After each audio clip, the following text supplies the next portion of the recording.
Welcome back sa ating mga balitang basketball. Ito na ang isang bagsak ng ating mga balita sa NBA. Wala na hong kapangyarihan ang mga NBA player laban sa mga referee na kahit na kitang-kita na mali ang kanilang ginawa sa pagtawag kay Devin Booker ay wala rin po silang makukuhang kaparusahan. Hindi na po mababaliktad yung tawag. Yung kay Devin Booker, kinall out niya ang referee sapagkat sinave niya lang ang bola na ma-out of bounds at aksidenteng natamaan si Williams.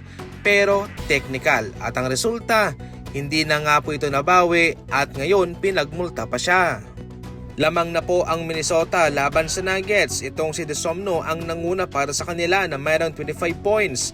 McDaniels 20, Edwards 17 points. Once again mga idol, depensa po ang nanguna rito para sa kanila para matalo nila itong Denver Nuggets. Itong si Nikola Jokic ay nalimitahan lamang ni Rudy Gobert sa 7 out of 21 na shooting. Tinalo nga rin po ng Toronto Raptors ang Cleveland Cavaliers at ito'y kanilang tinambakan pa.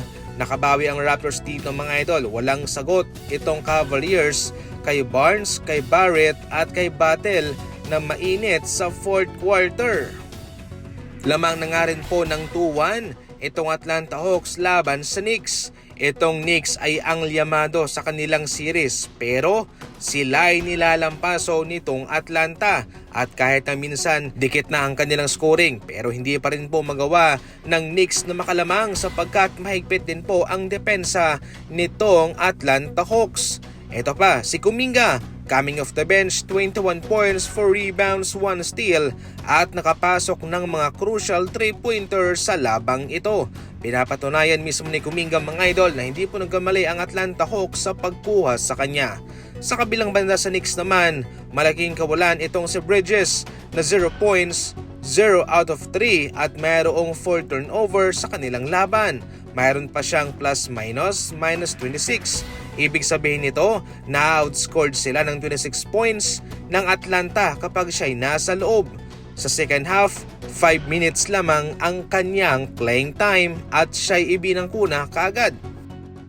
Sa maugong na balitang umatras na si Coach Steve Kerr sa kanyang trabaho bilang head coach ng Golden State Warriors, mayroon pa rin naman daw ang posibilidad na ito'y bumalik at kung sakaling ito'y babalik para sa Warriors, ay marami ang babaguhin nito sa mga players, especially rin sa kanyang coaching staff. Bali ito'y 50-50. Hindi pa naman daw nagmamadali si Coach Steve Kerr. Sa ngayon ay nagpapahinga lamang po siya.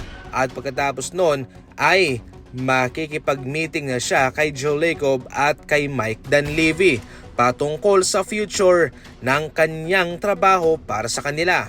Kung ito'y kanya bang wawakasan na o mag-extend pa siya para sa kanila.